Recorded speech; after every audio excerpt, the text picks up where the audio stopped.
You ask Tiger to solve. This deals with linear equations with one unknown. The final result is b equals -1/6. Let's solve it step by step. Swap sides. Group all constants on the right side of the equation. Subtract 6 from both sides. Simplify the arithmetic.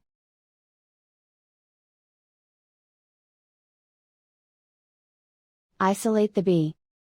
Divide both sides by 18. Simplify the fraction. Find the greatest common factor of the numerator and denominator. Factor out and cancel the greatest common factor. And so the final result is b equals -1/6.